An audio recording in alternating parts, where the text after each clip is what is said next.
On this week's episode of Ride the Lightning, the Tesla unofficial podcast, what better way to celebrate episode 200 than an interview with Elon Musk himself? Yes, it actually happened. Elon and I discussed Tesla's past, present, and future, covering a whole lot of topics in this 1-hour conversation. I hope you enjoy it.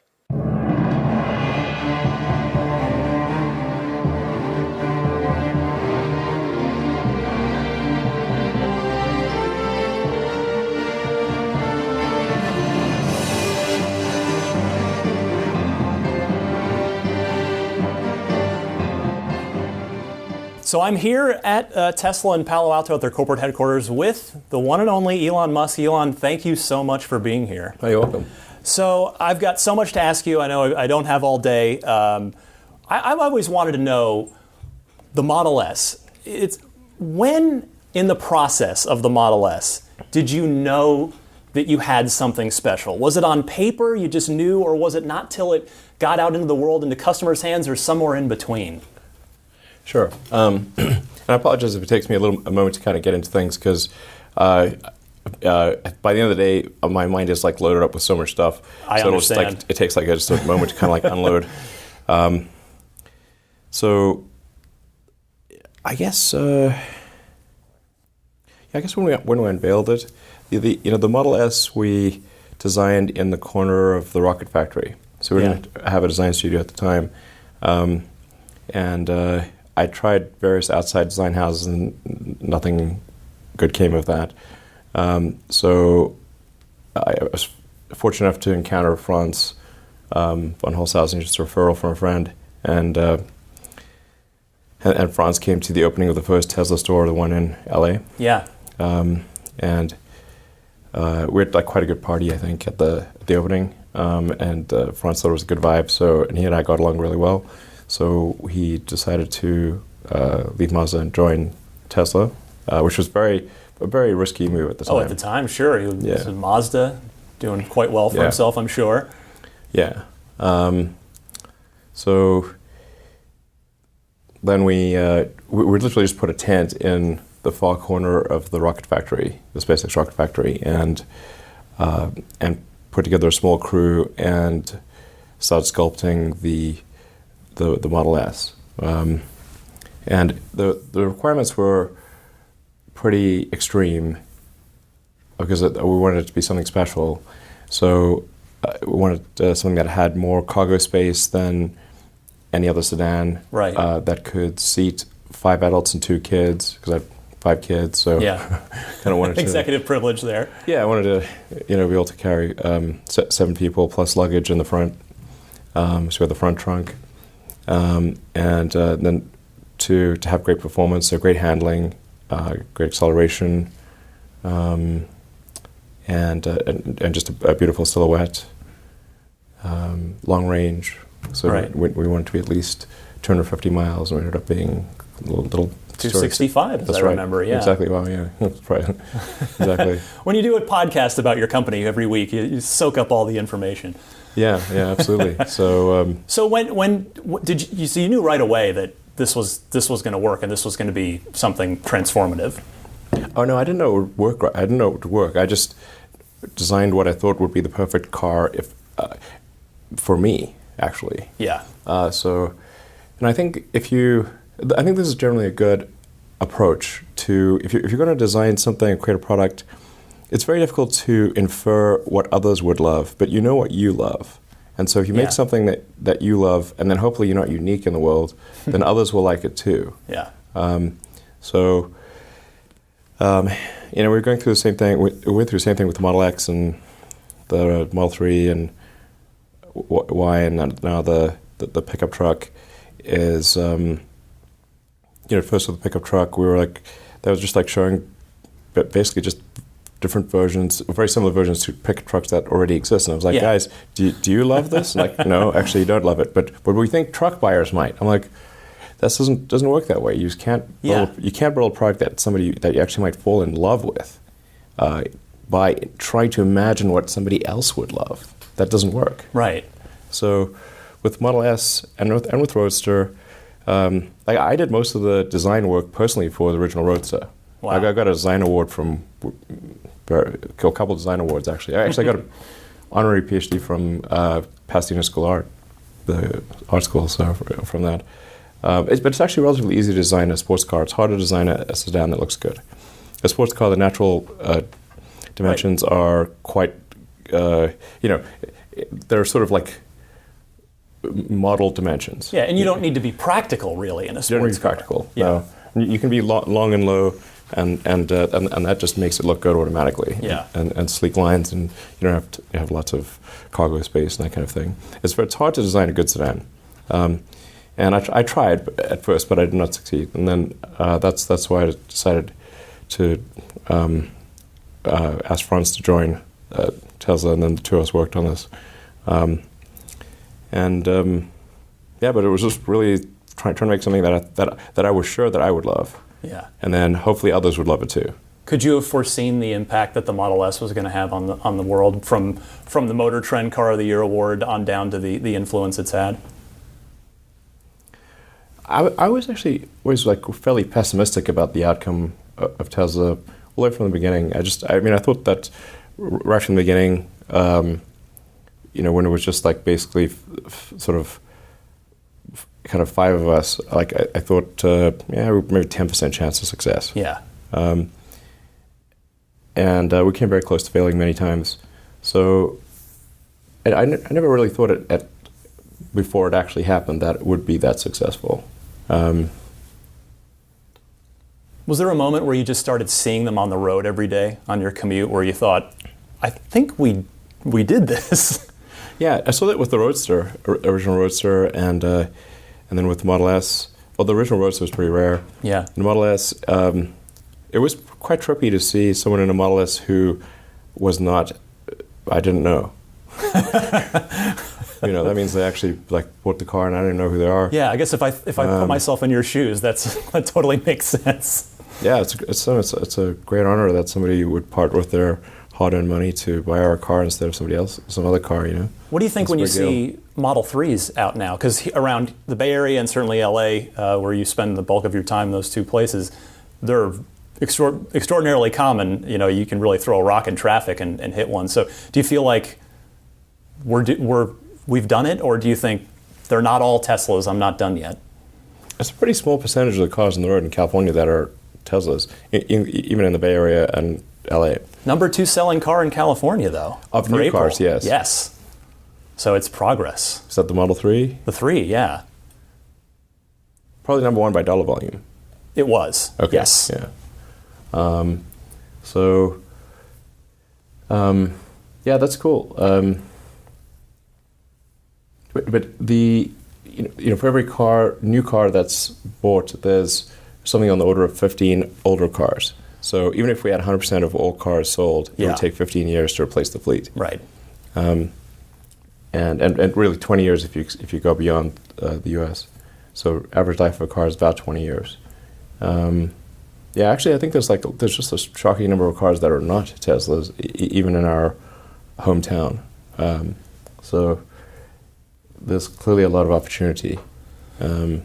Well, to that point, you open sourced the patents. You wanted people to follow you in your footsteps. You said when you won the Motor Trend Car of the Year award, I hope they copy us. And so I have a theory that I'm wondering if you can either speak to or shoot down. This is totally my own personal theory. Ludicrous mode came pretty quickly after insane mode from the P85D. Then you went just a few months later. The P90D with Ludicrous came around. You guys are of course known for not waiting for product model years, which is great. But my theory is that Ludicrous mode came about because you saw that nobody was following in your footsteps and building electric cars, so you thought, you know what, I'm going to shame them into building electric cars by outperforming all of them. Is there anything to that, or am I crazy on that? I mean, Ludicrous mode just comes from Spaceballs. Well, sure, but the actual performance of the car, not the naming convention. We kind of discovered that, particularly with dual motor, and like pushing the envelope on the power electronics. And then having kind of like a launch mode where you kind of wind up the half shafts and everything. Yeah. That you put all these things together and you can go a lot faster. So then I'm like, okay, we already have insane mode. So what are we going to do beyond that? I guess ludicrous. And then the other thing, of course, beyond ludicrous is plaid. Can't wait for that. Plaid mode. But no, we definitely want to show that an electric car could be the best kind of car that could outperform a gasoline car. So, and I think these days, like people they don't remember just how foolish it seemed to make an electric car, and we were just relentlessly denigrated, and said that we're obviously going to fail, and the fact that we're doing an electric car was just like stupidity squared. Right. And if gasoline cars are just going to go on forever, basically, and then if it's not gasoline cars, it's going to be fuel cell cars, and that GM and Toyota had tried electric cars and it failed, and how could we succeed when they'd failed? I mean, it was just like relentless negativity, and it was just negativity continues, of course, but. Now that there's like lots of electric cars, people don't realize that this was not the case at all back in 2008 when we went into production with the Roadster, or certainly in 2012 when we went into production with the Model S. But really, what we found is that with at first people said it was impossible to make a long range high performance electric car. It's just like physically impossible. We're like, but it's obviously, you do the physics, do the math, and it's clearly possible. But then they said if we made it, nobody would buy it because they just want gasoline cars. So we made the Roadster, then we sold the Roadster around 500 or 600 cars a year, which is like small, niche product, but clearly, people did want the car. And then they said that then the argument against going electric was, sure, you can make a toy electric sports car. Everyone knows that. I'm like, you didn't say that last time, but you definitely couldn't make a real car. Like what about like a premium sedan like a Mercedes or a BMW or an Audi? Like there's no way you can make a car like that electric. It's way bigger. You have to have all these features and functionality. It's going to be incredibly safe. So then said, okay, well, we'll make that kind of car, and that will convince the industry. If we make the Model S the best sedan. Yeah. And you did, and they've still been slow to follow. How do you feel about the industry's progress on electrification now, here, 2019? No, I mean, there's clearly a lot of momentum at this point, particularly in China. I mean, China's making half of all electric cars in the world. Yeah. It's hard for us to compete in China. So like our sales in China have always been relatively small, like disproportionately small to the market compared to the market, because we have always had to pay import duties, right. And they've been very significant at times, up to 40%. And then we never had access to any of the tax incentives that the local companies had. So we had a huge financial disadvantage. And now you're fixing all that as we speak? Yeah, with locally produced cars, we should be on something close to a level playing field. So there's pretty good output of electric cars these days. I'm not sure what the global is. It like an annualized rate of a million or something like that? Maybe a little more. Sounds about right. Not enough. Yeah, it's about 1% of cars produced, maybe 1.5%. But the trend is very much in the direction of electric. So you're more optimistic now than you were, a few years ago when you open sourced the patents and not much came of it. Yes, it really seems like there's a lot of momentum towards electric, and there are a number of countries have said that they're going to ban combustion engine cars at some point in the future. Yeah, like 2040 or so, right? Yeah, I mean some of them I think are maybe as soon as 2025 or 2030. And it's certainly going to make it harder to sell gasoline cars as that deadline approaches. So I think like from a financial standpoint, if for consumers that are looking towards the future, there's clearly a strong social movement in every country, or almost every country, I think, towards sustainability. And I think from a residual value standpoint, an electric car is likely to be a much smarter financial decision than a gasoline car. Yeah, Tesla network, you've talked about that at length. Yeah. Actually, I did want to talk about the Model 3. I mean, that's what I have. That's what I've been following the company myself since the Roadster days. And the Model 3 was... Since 2006 or since... Well, since it hit the market. Okay. 2009. 2008 or 2009, yeah. It was was my first sort of up-close and personal experience with the Roadster and the original Menlo Park showroom location. And that's a whole other story that we can get to another time. But I waited for Model 3, and my time finally came, and I've had mine for 10 months, and it's, along with our home and LASIK eye surgery, it's literally the best thing I've ever spent money on. Oh, cool. That's awesome. It really, truly is. And so I'm curious, what was the toughest design choice you had to make on Model 3? You had your price objective, but your other goals and mass producing this thing. So what design choice? I'm sort of curious what sticks out for you as a tough thing you had to either say yes or no to. From a design standpoint, I don't think there was a really big binary decision. I mean, maybe going from 2 screens to 1 screen. Yeah. Not having a screen in front of the steering wheel. There was like a lot of debate of like, well, is there enough screen real estate? Like maybe people really want that sort of cockpit feel. So there was like, I got a fair bit of pushback on going from 2 to 1 screen. But I think, my opinion was like, I think people prefer having like an open view of the road and just having more visibility, and we can fit it all in 1 screen. And then we can always use the phone as kind of a backup interface. Right. So that was a binary decision, that may be one of the bigger ones. It was hard to make the Model 3 look good. That was not easy. There were a lot of nuances around the body shape, especially the nose. For aerodynamic purposes? No, just for aesthetics. Yeah. Well, I noticed, it seemed like, correct me if I'm wrong, the nose softened up a bit from the alpha prototypes that we saw at the reveal to production. Was that the case? Yeah, it's tough to, for an electric car, if you don't have a big grille in the front, you don't want to have the nose look like Voldemort. Like you just got nothing there. Yeah. Or sort of blunt nose. Just doesn't look good. So you've got to put some lines. You've got to get some character, or it just does not look good. It's very difficult. And then in doing so, not affect the aerodynamics in a significantly bad way. So, we switched from Model S having air inlets and heat exchangers on either side to having one sort of central one. And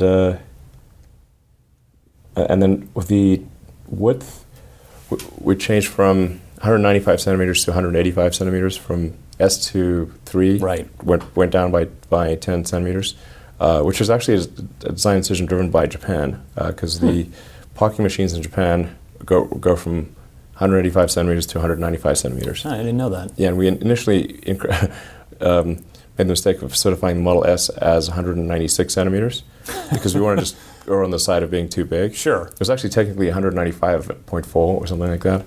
And then they wouldn't put in any of the parking machines in Japan. So we were like, yeah, so it was hard to sell cars in Japan. So this time we'll make sure the width it fits in even the smallest parking machine. So 185 centimeters does that. But then you have less width. You've got to get everything. You're still going to make it roomy on the inside. You want the car always to feel roomier on the inside than it looks on the outside. Right, and you smartly did that by pushing the firewall forward, pushing the cabin forward. And yes, exactly. It's incredible. It feels there's tons of room in the back seat or the front. And then going to an all glass, the glass roof. Yeah, really helps with headroom. That's beautiful. Yeah, and so it gives us incredible perspective of the stars and the sky, and but also gives you headroom. Yeah, I tell my 7-year-old daughter she's actually got the best view in the whole car. Not me. She's got it. Clear up a Tesla urban myth for me on the Model 3. Was there ever a heads-up display for that car? Back you talk about the single display, and the chatter was people try. Well, there's going to be a HUD. There's got to be something there. No, there was. No. We discussed it, but I have tried various heads-up displays, and I just find that they're pretty annoying. Yeah. We felt the car would increasingly go towards self-driving, and then you wouldn't really care about having stuff displayed in the windscreen. So, as things are approaching autonomy, why project things you don't even care about on the screen? Well, how about on the new Roadster? You've talked about sort of an Iron Man type of some sort of interface between the driver and the car. And we'll just jack in with a neural link. Cars due out in a year, 2 years? Mind meld with the car. What is the status of the new Roadster project? Connection.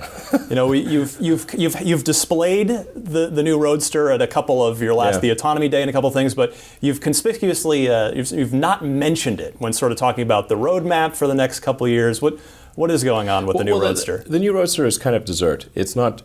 Do we really need the new Roadster to accelerate our progress towards autonomy or towards electrification and sustainability? Certainly not. No, not really. I mean, this is not going to. How many of these things are really going to produce and sell? I was going to ask you that very thing, actually. What do you think? How many of those do you think you'll make a year? I mean, I don't know, but it's probably not more than 10,000. Yeah. So it does have some value, and it's like if this can really outperform, say, the best Ferrari or Lamborghini or McLaren, on every dimension, even on the track. Yes, on every level. Yeah. Then that would finally erase any halo effect that exists for gasoline cars. Yeah. So the new Roadster would be designed to outdo by a long shot the best gasoline car. The hardcore smackdown, as you famously put it. Yes. Yeah. Like crushingly good relative to the next best gasoline sports car. What's in the Founders series for that extra $50K over the base model? I can't say. Fair enough. But it'll be cool. We're gonna do some things with the new Roadster that are kind of unfair to other cars. Well, the SpaceX package, I assume, is one of the things you're mentioning. If you put coal grass thrusters in the cars, you can just go in any direction. 10 of them around the car, right? You've said, I think. If you have, say, 3 Gs of thrust, you can go in any direction. You can go up and still accelerate upward at 2 Gs. Yeah. Is that, I don't know, is that a good idea? It's not the safest thing in the world. Sounds like fun. What is that option package going to set me back? I don't know. We haven't figured out exact pricing, but this is really just taking the SpaceX coal gas thrusters and sticking them in a car. Yeah. Because you can. Yeah, we already have them, so it's not like we know they work. We use them in the rocket. How do you manage to keep the Roadster a secret? It seemed like you shocked everybody by pulling out of the back of that semi-truck. We got we leased a really nondescript building near our design studio and did all the work in the separate building. Nice. Yeah, so nobody knew this building even existed. I heard you have like a skunk works thing in this building somewhere where you guys are all working on all kinds of fun new stuff. Well, there's a whole basement full of test equipment that we try out different powertrains mostly in this building. Nice. Yeah, so I think we're pretty excited. There's like a lot of exciting technology coming down the pike. But our primary focus right now is just making sure that Tesla is in a good financial condition, that we're producing at high rate for the Model 3 especially, getting the cars delivered, improving manufacturing efficiency, output, staying on track with the Shanghai Gigafactory and the Model Y. The Model Y is going back to my point of the Model Y it's much roomier inside than it appears on the outside. Yes, I found that. I got to attend the event and get a test ride. You were in it, yes, yeah. and I found the exact same thing. Yeah, a lot of people think it looks not that much bigger than a Model 3. It's intended to not look big, but it's actually, I think the mark of a good design is, for a vehicle, is that it feels much bigger on the inside than it looks on the outside. Yeah. In fact, on that very note, with the design of the Model Y, it's very close in sort of general appearance to the 3. Were you tempted to be more aggressive with its styling, or was the idea of sort of staying a little more conservative with it knowing that the 3 is a success and it works. Was that a design exercise, that sort of playing it conservative, a design exercise in itself? Well, going from the S to the X, we made so many changes. It was the S to the X, Model X to the Model X, Model S to the Model X was intended to have a lot of carryover, but we put so much new technology, and there was the amount of hubris we put into the Model X was really astounding. The car is made of hubris. Right, you've called it the Fabergé egg many times. As impressive as it is. It's nutty. I mean, we even developed a sonar that could see through metal that the military doesn't have. So that's crazy. And that was just so that we could avoid having a puck a visible puck in the door. We developed sonar that could see through metal. That's insane. We should not have done that. You do also seem, the why aside, you seem to be on a never-ending quest to find the coolest unconventional door handle in history. All the cars outside the 3 and the Y have their own cool way of getting in. We put a lot of effort into that Model S door handle. I love it. It's great. Yeah. Even I saw at the Autonomy Day, somebody posted a video of the Roadster. I guess probably your phone key or key card, key fob on you, and then you swipe on the B-pillar. Yeah. That's pretty cool. Yeah. I mean, I think like the Model X has the coolest doors. Like self-presenting. Yeah, exactly. People know about the Falcon Wing doors, the doors that sort of open up like wings. And by the way, those doors actually have a different opening arc depending upon what's around them. Right. So if there's nothing around them, we optimize the opening arc to be as beautiful as possible, for the actual movement to be as balletic as possible. And it'll only veer from the most beautiful movement if there's something close by, in which case it will change its movement arc to avoid the obstacle. It's insane. That door is insane. But the door that actually will be is the most that you will notice the most on a day-to-day basis is the front doors, where the car actually triangulates the Bluetooth signal from the key fob, detects if you're walking towards. I've seen it in action. Yes, exactly. Like most people don't realize this exists, but all doors on the Model X are automatic. So the front door, it's actually doing radio triangulation on the Bluetooth receiver on your key, and calculating that you're walking towards the car in a way that suggests intent to enter, as opposed to parallel to the car, walking by or orthogonal to the car. So it won't open the door if you walk parallel to the car. It won't open the door if you walk to the trunk or to the hood. It'll only open the door if you walk to where you'd want to enter the car. That's awesome. And it'll open the door just before you get there, and then you sit down. You never touch the door. You tap the brake pedal to start the car, and the door closes. Yeah, I've seen it, and I've talked to a number of S or 3 owners who miss that when they're not in their Model X. Once you start using it, it's like then it feels weird that you have to open and close the door, and so people after using an X for a while will get in a normal car and sit there and not close the door because they expect their car to close its own door. I wanted to ask you, go back to the Model Y. What is the biggest lesson learned from the Model 3 program that you're applying to the Y, either from a design perspective or, I presume, a manufacturing one? We tried not to go. So the reason I mentioned the S and the X is that the X was ended up being a radical departure from the S, and the only things that were in common were the drive units and the battery pack, really. And the center display. Like, there's really everything else changed. We have that sort of helicopter cockpit windscreen in the front. Yeah. The doors we talked about. The rear seats were insanely difficult to do to hide the tracks in the floor, so that when you open the Falcon Wing doors and you look across, you see an absolutely clean silhouette with a monopost seat. Yeah. There's nothing like it. I think probably 6 people in the world even noticed that, frankly. But it was insanely difficult to do. With Model Y, we wanted to avoid the technology bandwagon that we had with the X, where it should have been easy going from S to X, and instead it was hell because there were so many new technologies. Right. And we didn't want that to be the case, and it would be too risky for the company to do that with the Y.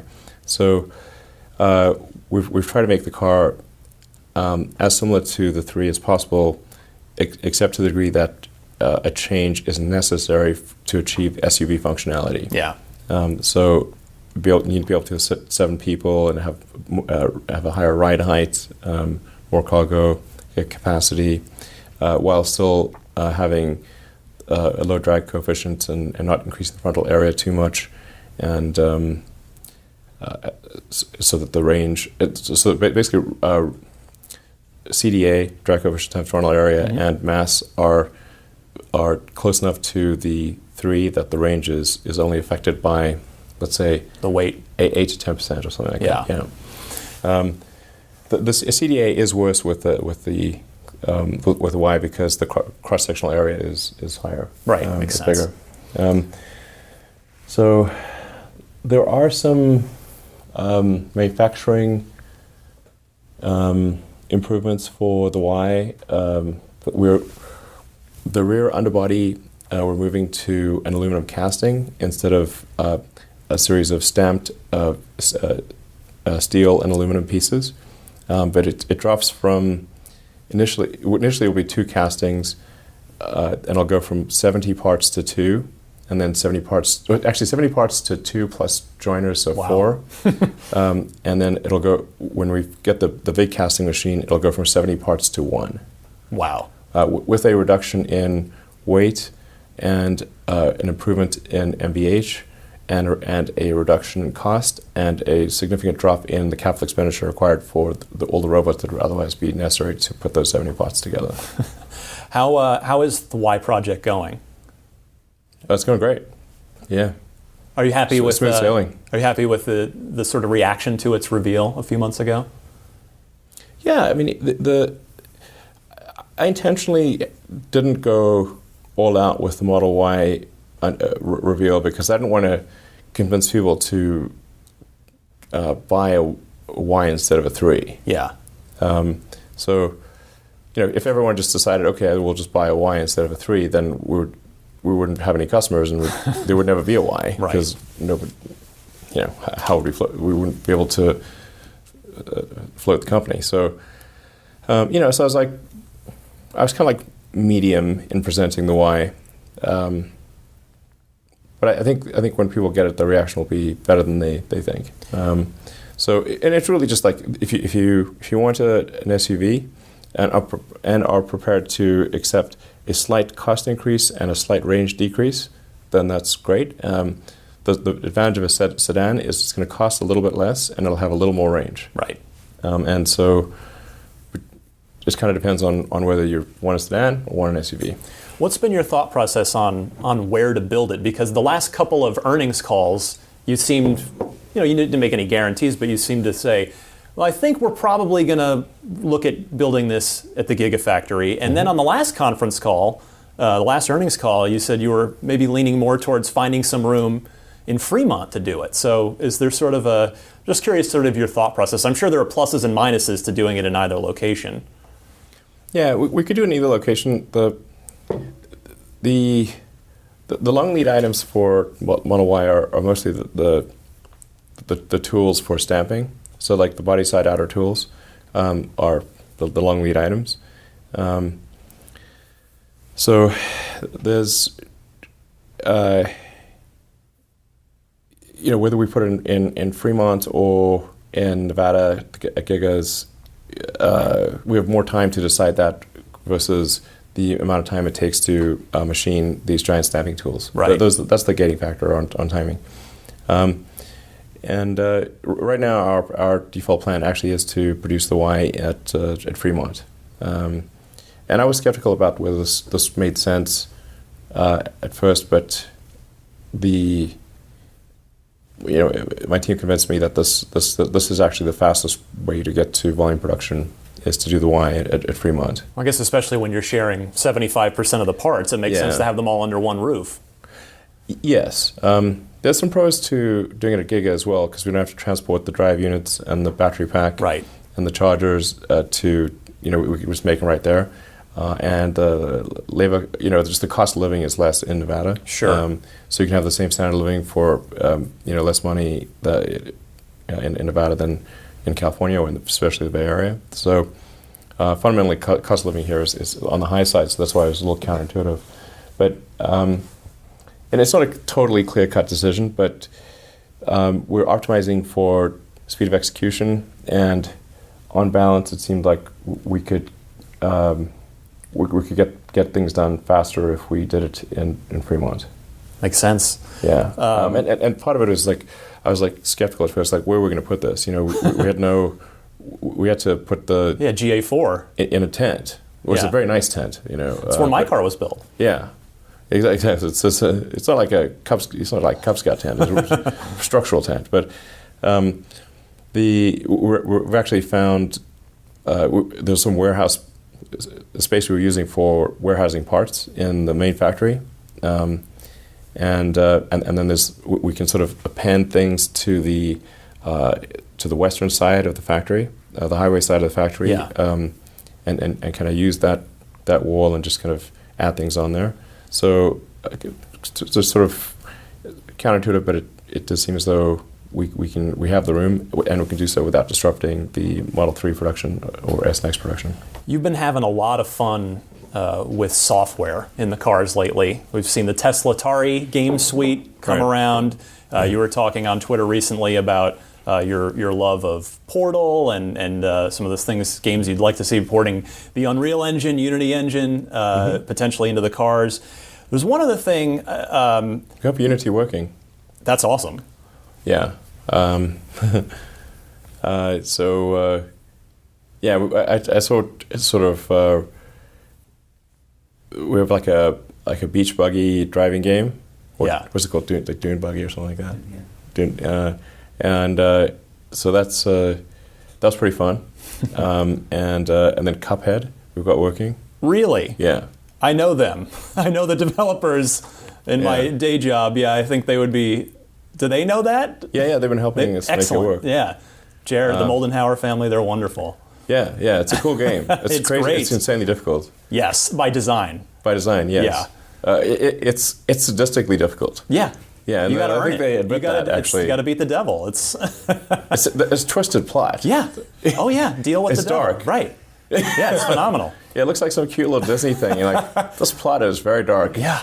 But it's we kind of have like Cuphead and Dune Buggy working on the thing. It was a bunch of other games. We didn't anticipate having all these games there, so the storage space will be a tricky one. But so you just kind of like have to decide what game you want to play, and then it'll download it.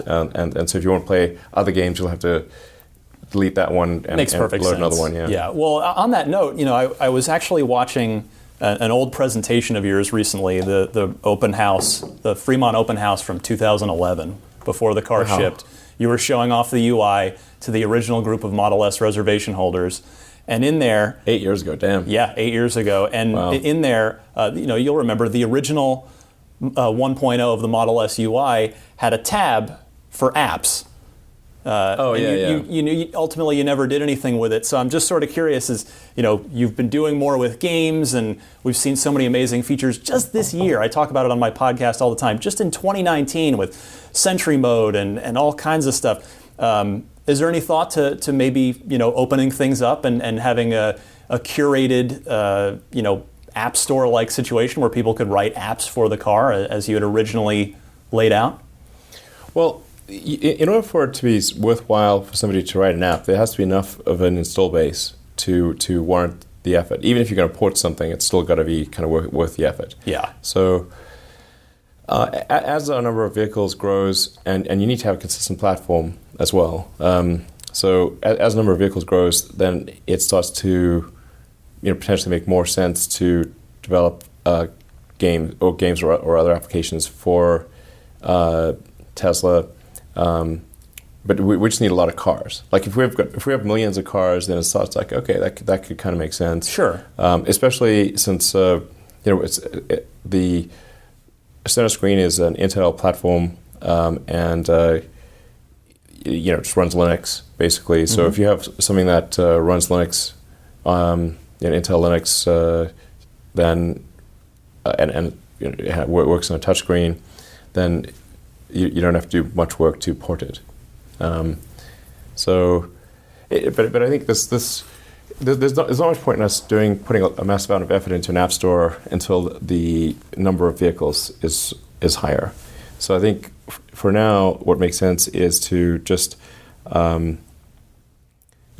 with a few cool games and app developers that kind of just went out of interest and curiosity, or just think it would be cool to kind of port their stuff.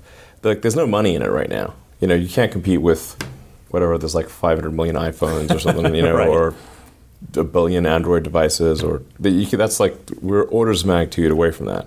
So it's kind of, if you have something already and it's like pretty easy to port, then it might be fun to do that, and especially if they're driving the car, then it's kind of cool. So it's just like a few kind of demo apps that are kind of fun, especially if they increase the fun level in the car. That'd be cool. Are you still working on getting Netflix and/or a YouTube portal into the cars for a future software version? You mentioned that as maybe a V10 thing. Well, you could certainly. It would be pretty straightforward to allow access to Netflix, because you can just go through a browser. Yeah. Any kind of browser interface is going to work, because we've got Chrome running, or Chromium, I guess. Chromium now, yeah. Yeah. So the issue is the bandwidth consumed is going to be significant for video. So we can't afford to have, like, it would be tough for Tesla to pay for massive amounts of like for people to watch a movie over a cell connection. Yeah, racking up that bill with AT&T. It would be an expensive movie. So if I think we could just enable it for, if you're connected to Wi-Fi or something like that, then it would certainly make video work real easy. On that note, I see a lot in the community. The North American Tesla owners are jealous of their European counterparts because they have Slacker. Or pardon me, they have Spotify in their cars, and we have Slacker. Why do you hate Slacker? No. Don't shoot the messenger here. Yeah. I'm sorry. Is there like a sort of a contractual thing with Slacker? Then that's why there's no Spotify here, or is it just your preference? Or I guess got to ask that one on behalf of the community. We just have a lot of fish to fry, and switching to Spotify in the US is just like not on the priority list relative to other things. Like, people can certainly still play Spotify through the Bluetooth connection on their from their phone. Right. So when we first did this, back in 2010, or we were in production in 2012. Right. It was kind of crazy to have like streaming audio in a car. Like, no car had that. You could call up any song with voice activation. Yeah. Yeah. That was like a crazy magic trick back in 2012. It's like only 7 years ago. So the idea of being able to play any artist or any song or any like comedy routine, Monty Python, whatever it is, and it'll just play it was like kind of mind blowing in 2012. It's like obviously a lot less mind blowing in 2019. But that's so it's just we have a lot of fish to fry. And giving people the option of Spotify is, I guess, something we'll probably do down the road, but it's just not a high priority right now. Understandable, and certainly the present, you've got a lot to solidify in the present day, and so sort of on the topic of priority, with the push for autonomy and the Tesla network due to come online in the near future, and your belief that people will call for the steering wheel to just get deleted at some point sooner rather than later.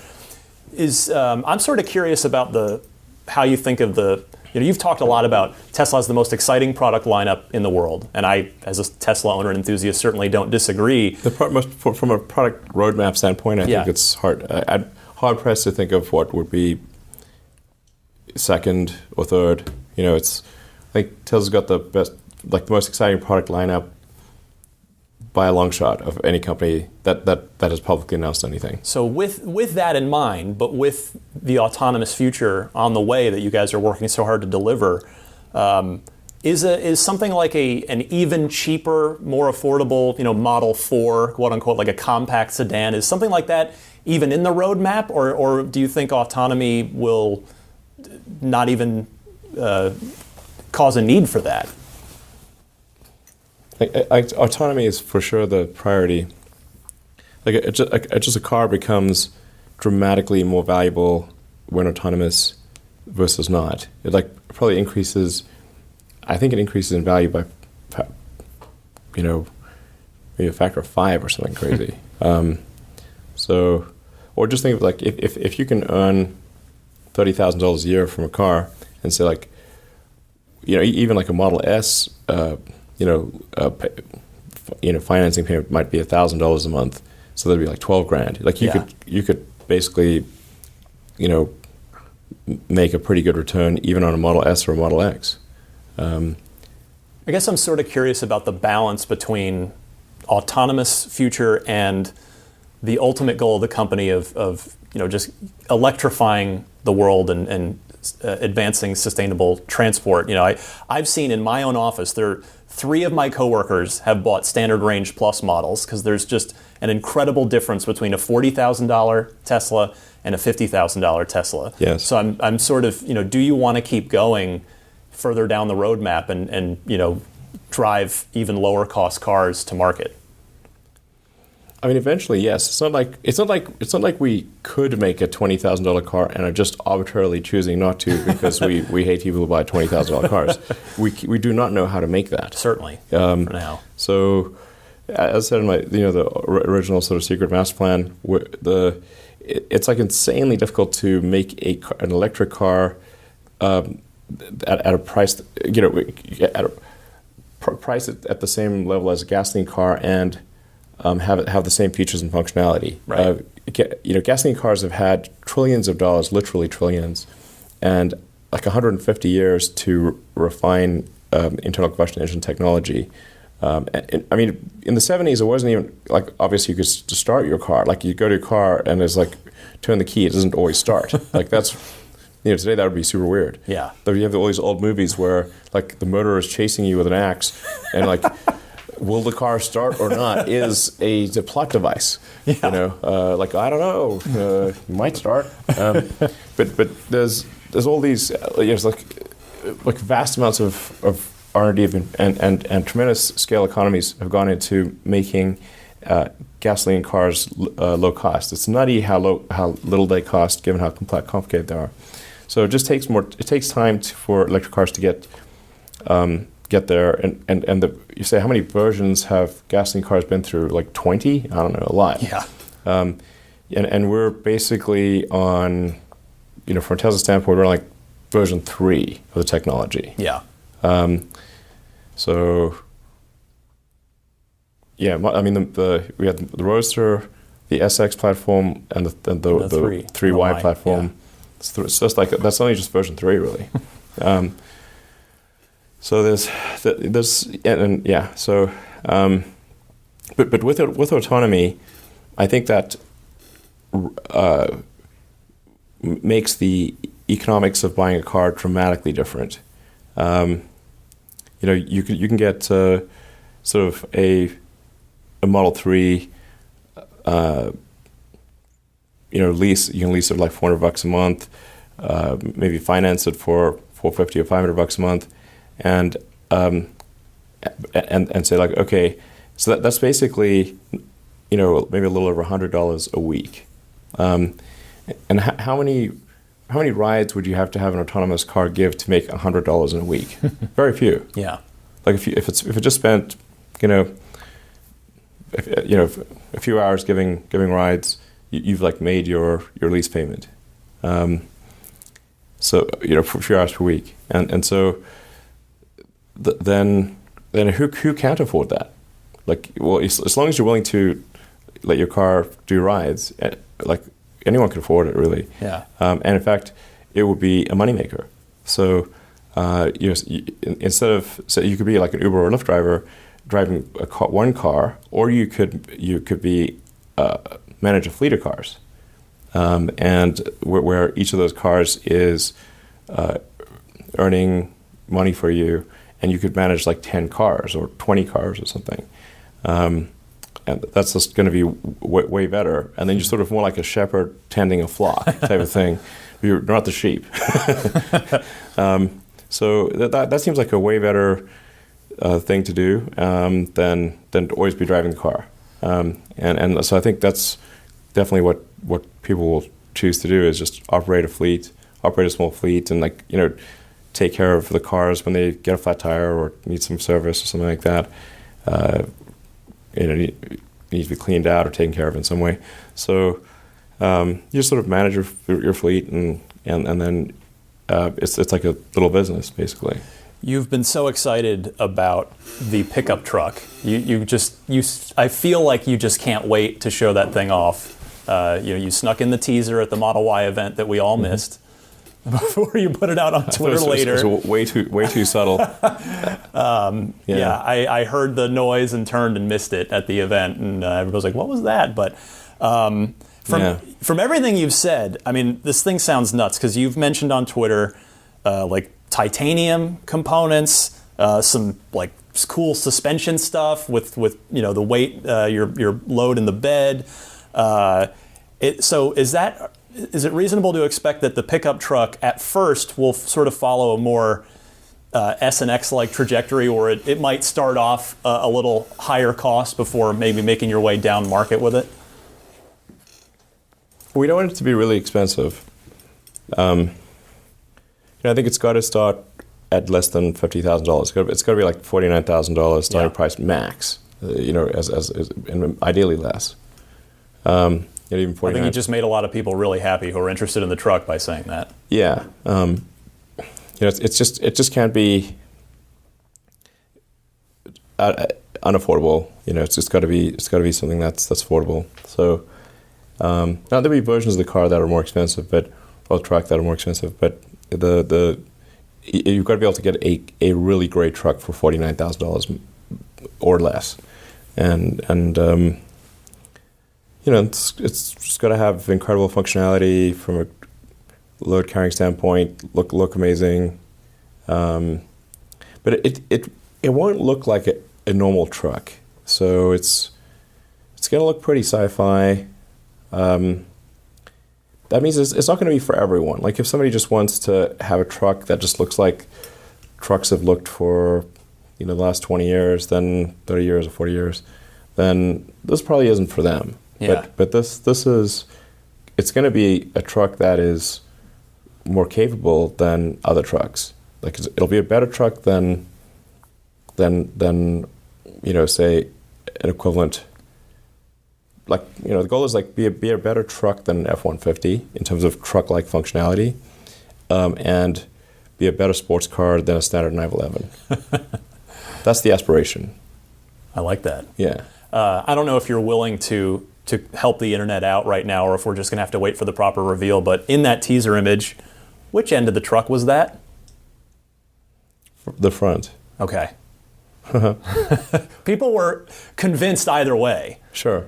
I don't know if you followed any of the chatter, but it was people were like, "Is it the back? Is it the front?" Nobody was quite sure. It's like kind of like a Blade Runner truck is the idea, but like I said, it's not going to be for everyone. Like for sure, when we unveil this thing, there'll be some number of people who are like, "Oh, that doesn't look like a truck. I don't want to buy it." Yeah. And it's like, sure, okay, when they came out with automobiles, like people were like, "Oh, I like a horse and carriage." Like, sure, okay, you can stick with your horse and carriage, but you're going to get an automobile later. You just don't know it. The V3 superchargers, got the beta sites up. Can you speak more about the rollout there? Are you aiming for more kind of rural road trip spots yet? First, rather, or what's sort of your thought process behind rolling those out? Yeah, I think we'll focus on long distance routes. So if you're in a hurry to get from one city to another, you can go as fast as possible. Yeah. And then also we're replacing some of the version 1 superchargers. Some of the older superchargers will also take priority. So like if you've got a V2 supercharger that's charging at 140, 145 kilowatts, and it's not full, so you're actually getting the full 140. Right, you're not sharing it. 140 plus kilowatts. Yeah, that's pretty fast. So, but there's some out there where that are still at 75 kilowatts. So we'll replace those first.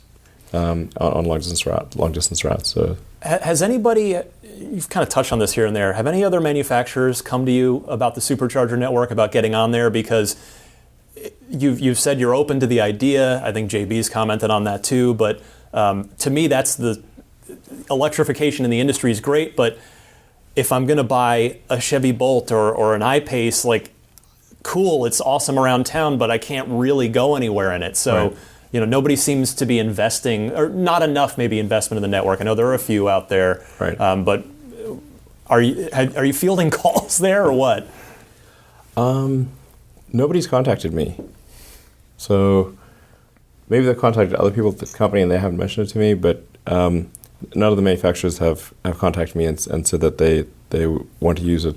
Like we do require that the car be able to charge at a high rate, and then obviously share in the cost of the system, and probably we'll get some takers down the road, but they just don't seem to be that interested right now. Is that a real challenge of the supercharger network of staying ahead of the rolling sort of wave of you're putting out thousands of new cars every day and easing congestion and trying to make sure that it's still a good usable experience? Yeah, absolutely. We can't afford to build too far ahead of congestion because we don't have the money to do that. Yeah. So we having a whole bunch of idle superchargers wouldn't be a great use of the company's money. So we try to stay ahead and make sure, as much as possible, anticipate the demand and stay ahead of the ones that we expect to be highest demand, and then make sure that we're covering every route that somebody would want to take. So there's addressing congestion and freedom to travel. But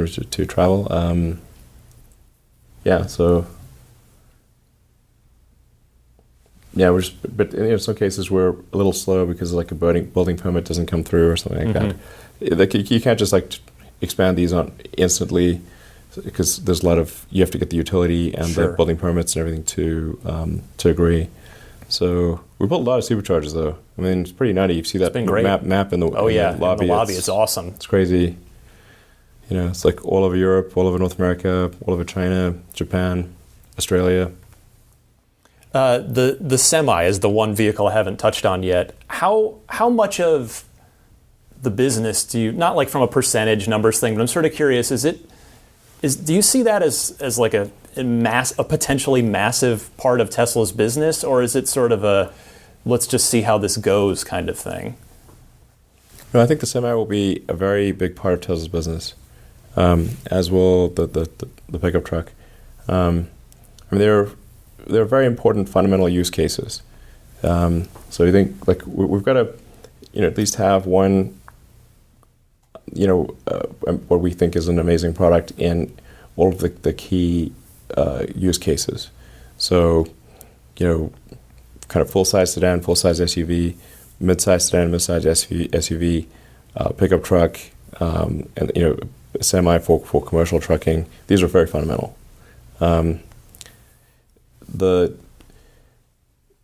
it only makes sense to add new products at volume if we have the battery cell capacity to support them. Otherwise, we're simply adding complexity, but we're not putting more vehicles on the road. Right. You had to starve the energy side of the business last year, you said, to get the car batteries out there. Yeah, we had to convert all of the battery cell lines for the Powerwall and Powerpack to make cells for Model 3. And even then, we were often starved of cells. So we want to make sure that doesn't occur again. And really, cell capacity will come online just in time for Model Y. Even if we had Model Y today, we couldn't actually make any additional cars because we do not have enough cells. Well, I know my time is up here. I've taken plenty of it. Let me just say on mic, both personally and on behalf of anybody that listens to my podcast or everybody in the Tesla community, just thank you for your efforts to make these amazing cars that we all love and have a great time with and keep our families safe and pave the way for a better, brighter future. I really cannot thank you enough. I love my Model 3 and being part of the community that you and the company have fostered Cool. is just such a wonderful thing to be a part of. That's why I spend my nights and weekends making a podcast about it. I love it so much, and thank you for everything. You're most welcome. I'm glad it is bringing you joy. This is, there's very few products out there that bring you joy. There's just very few. It's like, how many products out there can you buy that you really love? It's very rare. Well, I end my podcast every week with something that you said on the Joe Rogan podcast, which is that the Tesla should be the most fun thing you ever buy. That's the last. Yes. That's the last words you hear on every episode of my podcast, because that just resonated with me. That's our goal: is to make the car, have the car make you as happy as possible. Mission accomplished. Yeah. Elon Musk, thank you so much. Thank you.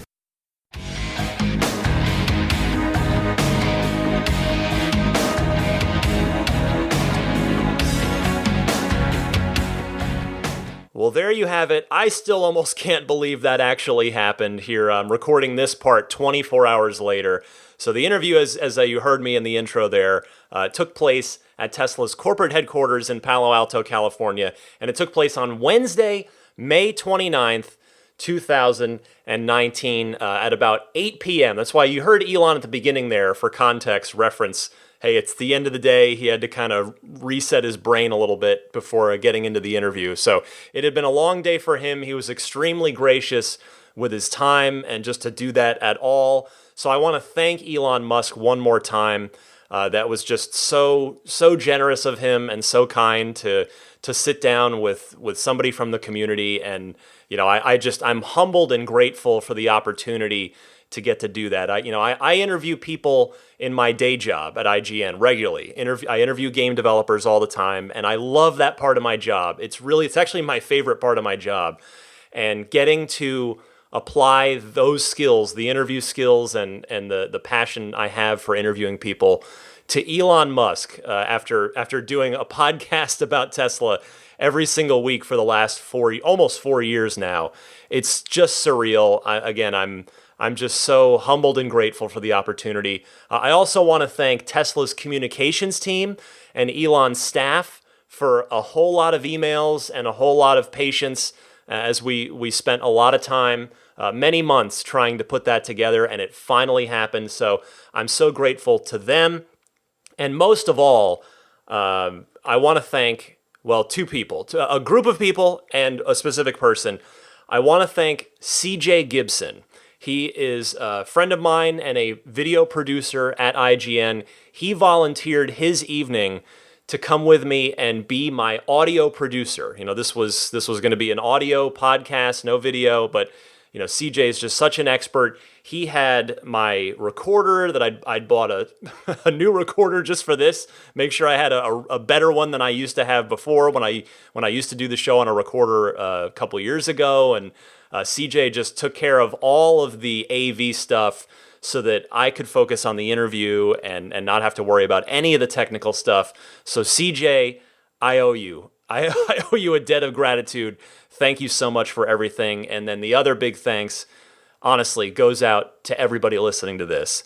The people out there who have listened to Ride the Lightning, whether this is your first time or your 200th time, this would not have been possible without you guys. This podcast could have never grown into what it has become without your support, without the time that you so generously give to me by listening each and every week. This is just incredible. It's to have started this almost 4 years ago, just putting it out there and seeing what happens because I was passionate about Tesla and the company and the products and the mission. To have now made it this far, to have had a hour-long sit-down with Elon Musk. It's just amazing. And again, I'm humbled by it. Thanks to all of you listening. And just a quick note before I go, if this is your first time listening to this podcast, hey, I invite you to stick around. New episodes publish every Sunday at 9 a.m. Eastern Time, 6 a.m. Pacific. I'm happy to talk more next week about the build up to this and answer any questions that you might have about the interview or sort of the behind the scenes of it a little bit.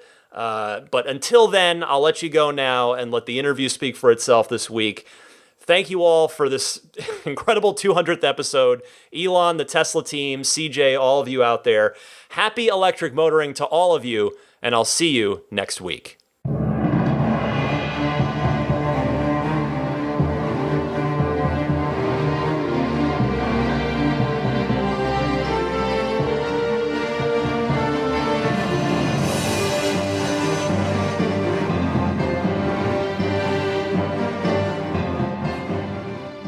I mean, I think a Tesla is the most fun thing you could possibly buy ever.